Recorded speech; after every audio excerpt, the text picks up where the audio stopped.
Retrouvez le débrief de JC sur la page OM Flash News. Bonjour à tous les amis, donc bienvenue pour ce débriefing du match Benfica-OM. Match où on n'a pas perdu, match où on fait un super match à Benfica. Voilà, cette préparation pour l'instant elle est très positive pour l'OM. L'OM est toujours invaincu. L'OM qui a toujours été un peu en difficulté face au club portugais. Eh bien, a fait 1-1 la semaine dernière, un peu moins convaincant à Braga. Et là, par contre, hier soir, l'OM a fait un match très convaincant à Benfica. L'OM a su maîtriser son adversaire. L'OM a su maîtriser un Benfica qui était en fin de préparation, qui va jouer son prochain match de qualification, de barrage pour la Ligue des Champions. Donc l'OM a fait hier un match sérieux, un match quand même appliqué face à une équipe qui va sans doute jouer la prochaine Ligue des Champions. L'OM a quelque part dominé son adversaire hier soir. L'OM a eu 58% de possession dans ce match. L'OM a frappé plus que son adversaire au but. L'OM a frappé 7 fois au but contre 5 fois pour le Benfica à Lisbonne. L'OM donc a encaissé un but sur un penalty.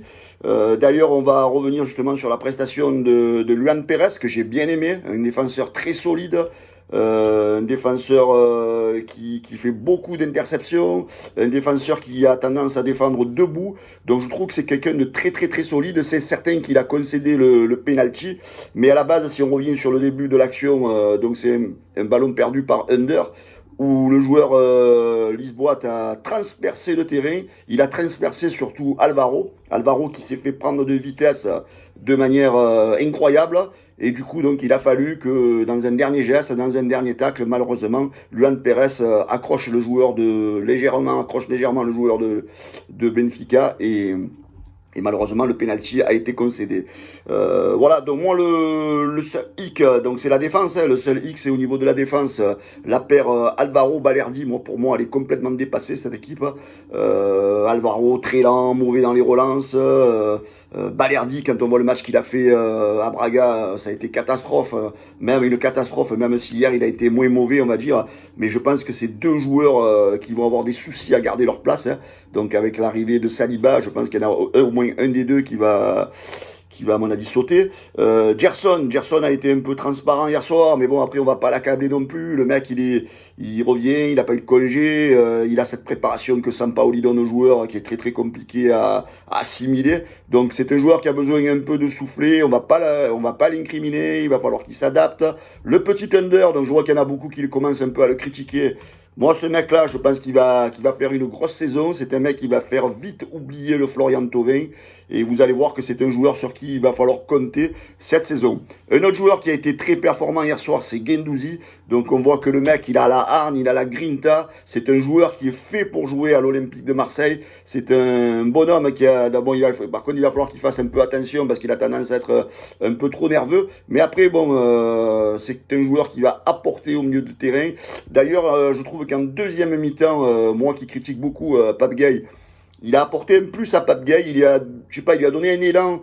Je sais pas si vous avez vu sur la deuxième mi-temps, Pape Gueye a été beaucoup plus offensif. Donc j'ai bien aimé le match de la deuxième mi-temps de Pape Gueye, donc qui a son habitude donc à étaler un peu plus vers l'avant, aux côtés d'un joueur comme Guendouzi. Autre chose qui me plaît beaucoup dans cette équipe, c'est Dimitri Payet. Dimitri Payet qui est excellent.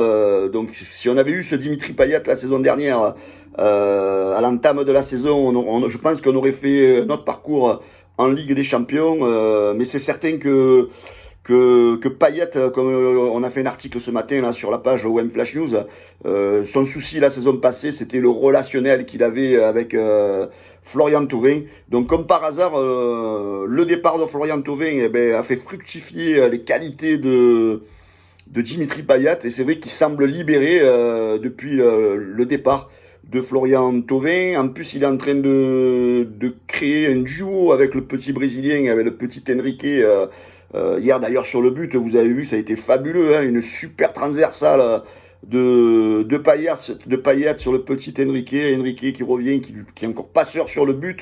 Et Dimitri Payet, donc, de par ses qualités techniques, a encore mis un super but. Voilà, moi, le seul hic que j'ai sur ce match aussi, c'est un peu sur Steve Mandanda. Je le trouve il me fait très peur sur le jeu au pied, c'est incroyable. Toutes ces passes en retrait où on dirait qu'il a un mal fou à gérer ses relances. Voilà, donc je pense que Steve Mandanda a intérêt à faire attention à la concurrence de Paul Lopez qui va pas tarder à reprendre. Donc je crois qu'à la première boulette, Sampaoli, à mon avis, va vite faire des changements. Donc j'espère pour lui qu'il va vite se remettre en question sur son jeu au pied, car il y a de gros problèmes à ce niveau-là. Sinon, dans l'ensemble, je trouve qu'on a une équipe qui cette saison, elle a de la gueule. Elle a de la gueule, elle se bat bien. Les mecs ont la grinta, les mecs, les mecs, vous voyez, ils sont tous affûtés. Je crois que le travail qui est fait à l'entraînement, ça commence à payer. Donc ne pas oublier que le mercato n'est pas terminé. Donc il va arriver encore 2-3 joueurs. Donc il devrait arriver une doublure de Milik, il devrait peut-être arriver le petit Almada. Donc Lirola, Was en défense. Donc voilà, donc c'est vrai que par rapport à son schéma tactique, Sampaoli patauge un peu parce qu'en fait il n'a pas encore tous les joueurs, surtout sur le secteur défensif. Voilà, donc je pense que nous les supporters, on a quand même des espoirs avec cette équipe cette année. Ça m'étonnerait qu'on ait une saison purge comme on a eu l'an passé. Je crois en ces joueurs, je crois en cette équipe, je crois en l'entraîneur. Et surtout, mercredi, donc encore un test assez compliqué face à Saint-Etienne qui nous attend de pied ferme. Et samedi, donc le retour au Vélodrome, donc face à Villarreal. Donc 30 000 supporters seront présents. Donc je crois que ça va permettre aux joueurs et à Sampaoli, sans doute contre Villarreal, de mettre d'entrée ce 11 de départ qui va débuter la Ligue 1. Et voilà les amis, donc moi le seul maître mot que j'ai à dire, c'est que l'OM est invaincu et que l'OM est prometteur cette saison. Et je pense qu'on va vivre une saison les gars où on va se régaler. Ciao les amis, n'oubliez pas de vous abonner à la chaîne YouTube OM Flash News, à notre chaîne Twitch et à notre page Facebook. Bonne journée à tous les gars, ciao ciao. Retrouvez le débrief de JC sur la page OM Flash News.